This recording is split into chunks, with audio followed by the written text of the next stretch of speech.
All right, we've now officially been joined by our race winner in tonight's Food City 300 here at Bristol Motor Speedway in the NASCAR Xfinity Series. We've been joined by Noah Gragson, driver of the number 9 Bass Pro Shops Chevrolet. Noah, congrats again on another victory. I feel like this is becoming quite the habit as we have these conversations after several Xfinity Series wins now. We will open for questions for Noah. If you have a question, raise your hand. We'll get a mic to you. And we're going to start with Jacob.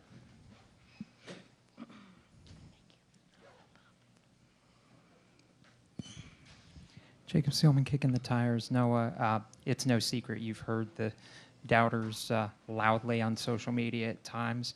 Does a 6-win season, which is a record for any JRM driver, by the way, finally start to quiet some people down? I don't know. That's for them. I don't know. I don't really get too wound up with what people say on social media. You got a lot of support too, so I'll let them have their opinions, and all I can do is my job and just go as fast as I can and race as smart as I can and hard as I can, and try to win races for our team. That's really the only thing I care about right now. What does it do for you, though? I mean, this is dominance I'm not sure anybody expected at the start of the year. Yeah, I think, we're on a roll. We're really happy with where we're at as a team. We're really happy with where we're at as an organization. We got a lot of speed in our all 4 cars, and, with the 7 pitting, and if he doesn't get that penalty, he has a good shot to win the race too. So 2 opposite strategies, and we both probably could have had a shot to win. Thank you. Yes, sir. Thank you. But, yeah, I think just the momentum and confidence it brings to not only myself but our team. There's a lot of momentum and confidence that come with wins, and you still have to work hard during the week, and Josh Wise has been a big part of that, Luke Lambert and the rest of the team. We have a really good, I don't want to say formula, but a really good thing going right now, and a really good, I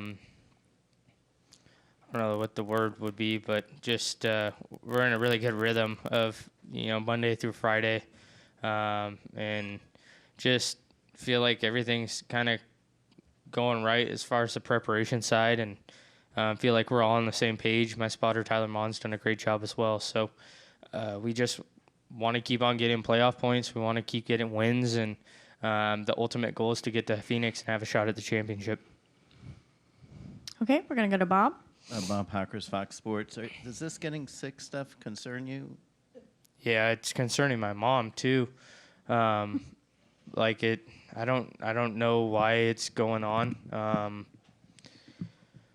don't know if I'm not breathing or what it is. Way back to 2016, K&N racing, especially in these close races for the wins, I feel like I hold my breath. I don't know. I feel like, thinking about it, I've thought about it. Maybe I should go see a doctor, but I've been so busy with racing that I'm probably going to hold off till the off season, but definitely need to figure out at least what's going on, because it's obviously not normal to throw up after a race, but I don't know if it's my breathing or, my indigestion and acid reflux and stuff. I have acid reflux to where I take Tums, and that helps it, but I don't really know what's going on, so probably the off season I'll try and look into it more. And can you kind of take me through the contact with Ty Gibbs, put both Gibbs and Creed out of the race? Yeah, I'd have to go back and really see it, but from my memory and my point of view, the 54 kept leaving the bottom and leaving at least not a hole, but, enough to where I could get to his bumper, and he kept diamond down a couple times, and then finally he did it and got loose, and I really have to go back and look at it. I hate that 2 got torn up, but it's tight racing at Bristol.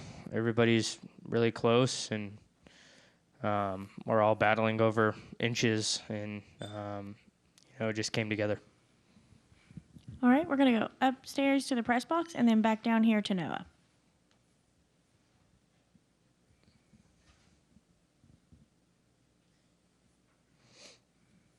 Go ahead, press box. Bob, is that your brother right there? All right, Noah, go ahead, and then we'll Is it go your back son? up to the press box. Is that Rob Pockers, Bob and Rob?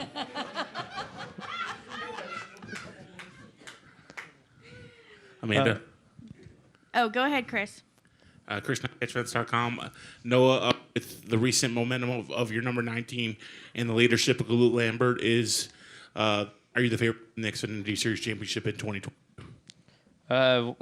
I think someone asked me this at Darlington. This is up to people to use their opinions and what they think. I don't know if being a favorite really matters or not. I feel like we have a really good thing going with the number 9 team at Bass Pro Shops and Luke Lambert, and we definitely have a lot of confidence. But to label ourselves as a favorite, that's not for us to put that label on ourselves.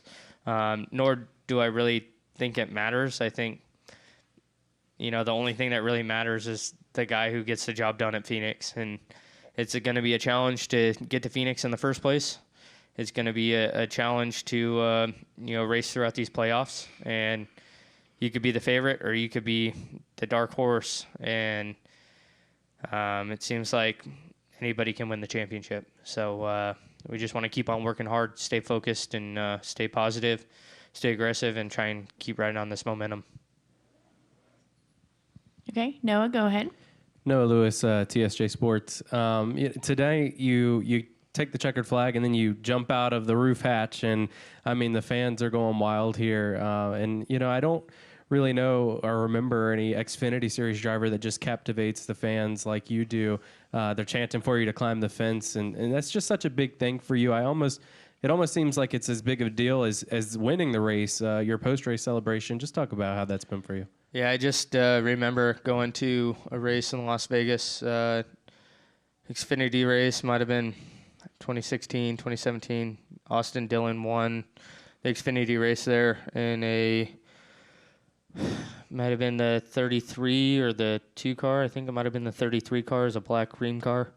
And kind of did a little burnout, and I was like, man, that was weak. If I ever get the opportunity to pump up the crowd, I'm going to do a big burnout, and they definitely like it. I like putting on a show for the fans. I definitely try to do that, and there's a lot of 9 shirts, a lot of Bass Pro Shop shirts. There's a lot of support for the Junior Motorsports number 9 team, and we just like to have fun. We like to enjoy it. We like to try new stuff, and just really appreciate the opportunity in the moment.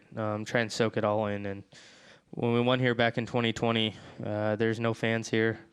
It was dead silent during the national anthem. Well, it should be, but like crickets right after it, and it was kind of like a ghost town. It was really eerie, and then we won the race, and there's nobody around. So to have the opportunity to go back to Victory Lane with a packed house, everybody cheering your name, it feels it's a privilege. It really is, and it's an honor to be able to race in the Xfinity Series, and a privilege, and to be able to win on this stage in front of a packed house like that. I wouldn't trade it for anything in the world. Have you told Justin you think you got him this year for most popular driver? No, he'll figure something out, probably. All right, we're going to go to Michael. Go ahead. Michael Massey, front stretch. First off, you're scaring me with that sword a little bit. What you going to do with that thing? I don't know. Probably take it to Waffle House tonight. I don't know if we'll get arrested or something for having a weapon. They'll probably be like, what the hell are you doing? But it helps when you have 2 things, and it's engraved too, which you can kind of tell the story. For sure. And then did it give you any relief at all that, Brandon was pretty much going to have to wreck you to get around you, and if he wrecked you, he was going to be wrecking the guys he's going to be working with in a couple months? I did think about that with 4 or 5 to go, and I kind of got in a situation last week with the 42 where I wanted to do the same thing, but didn't, because that's a car that I'm going to be driving next year. And Brandon's a great racer. I have a lot of respect for him. He raced me hard. He raced me clean. He put the bumper to me through 1 and 2 with 2 to go, 2 or 3 laps to go. And I think it was 2 to go, yeah. And he was a lot better on that end. Just we were running probably a foot or two off the wall. Be exciting to rewatch the race and relive the moment. But he tried, and we got away a little bit, and I think that was kind of the race-winning move, just being able to give us that gap. But nonetheless, a ton of respect for Brandon, a ton of respect for all the drivers in the Xfinity Series, and just appreciate the way he raced us. All right, we're going to go up to the press box. Go ahead, Jim. ModernMotorsport.com.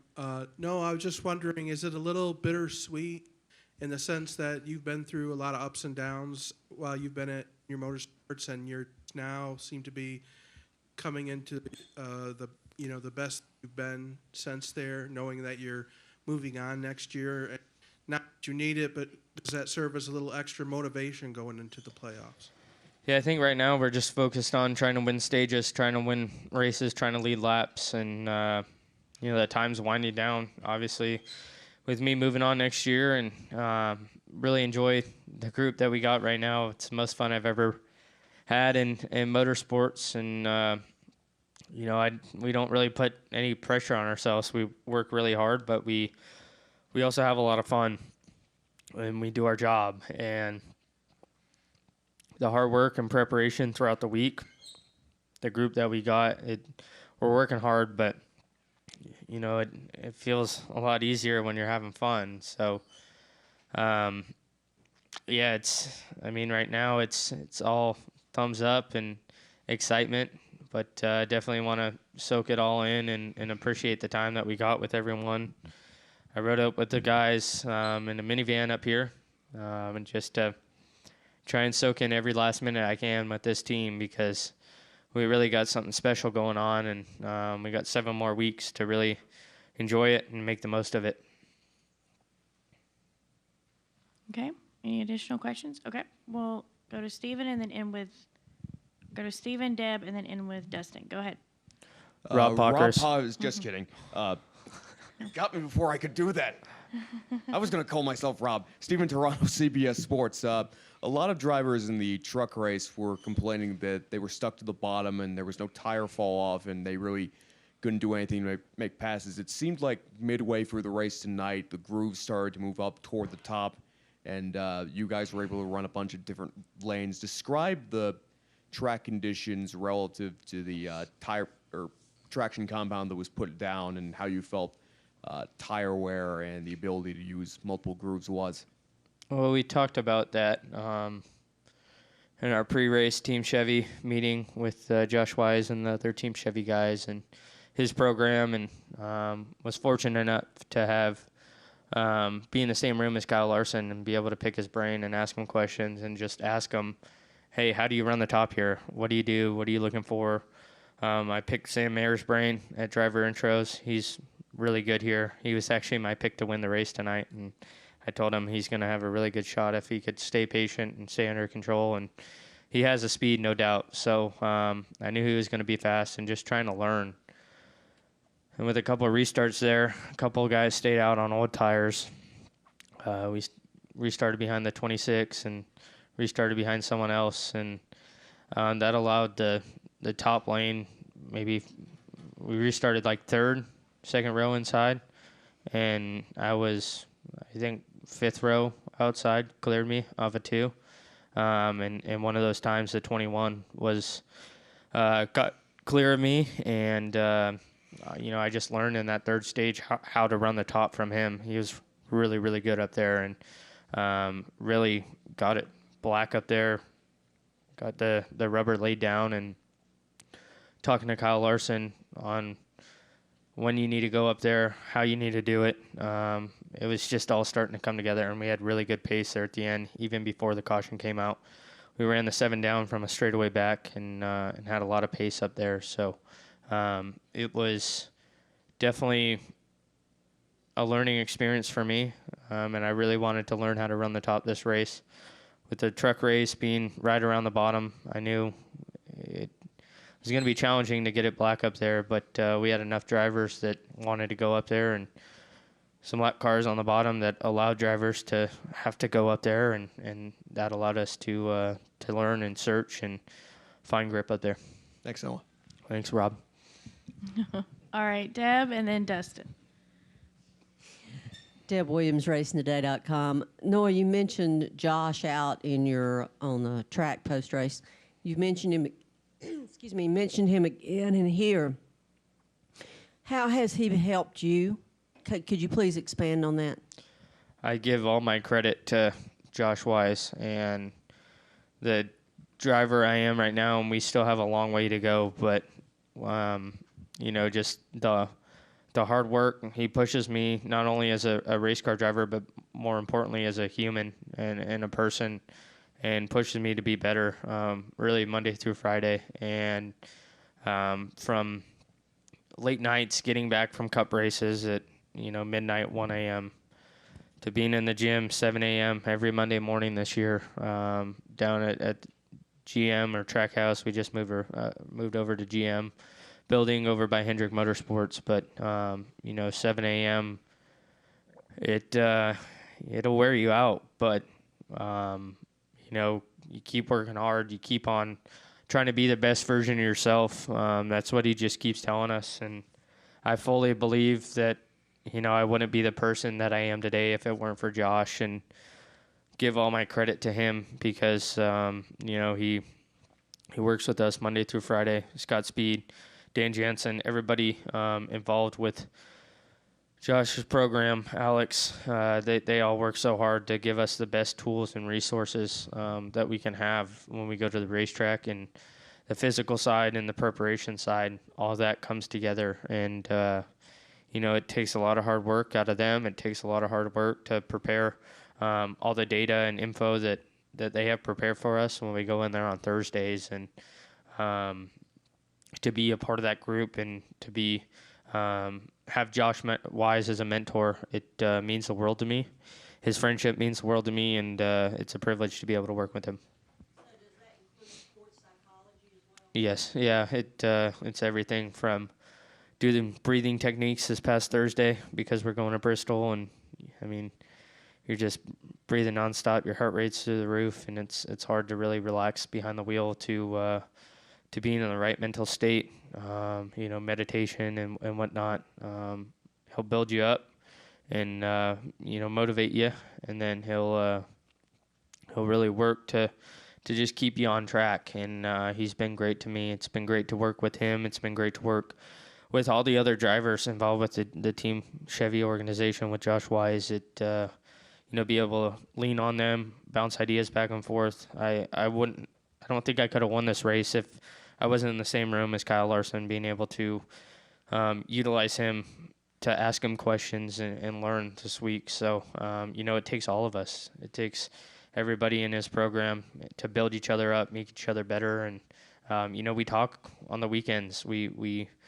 I know Landon, he's racing for Colleague, Sheldon Creed and Austin Hill, they're racing for RCR, Sam and Josh Berry, we're racing for Junior Motorsports, but we all can come together and talk about, kind of the same grounds. And you kind of know when you're racing those guys what they're looking to do too, because they're getting fed the same information. So it's all around a good thing, and I'm grateful to lean on so many talented drivers and a great guy like Josh Wise. Thank you. All right, go ahead, Dustin. Dustin Long, NBC Sports. You referenced coming up with the crew guys in the van today. So what did you soak in? What was the experience like, or what was special about that as one of these moments to experience before you move up to Cup? I don't think it's any different than any other weekend on the road. We try and do a team dinner every time we're out on the road, and we all don't feel like we have to be there. We want to all be together, and we have such a friendship, such a bond and brotherhood that I enjoy being around these guys, and anytime you can spend with them and keep building those relationships, that's what matters in my opinion. And just spending time with each other Monday through Friday. I mean, I talk to my crew chief or hang out with him and his family and hang out with all the guys, 2 or 3 times a week. We love each other, and that's what I think it takes to be a good team. Thanks. All right. Noah, congratulations again on the win. Thank you. And we wish you best of luck in the playoffs. Thank you, guys.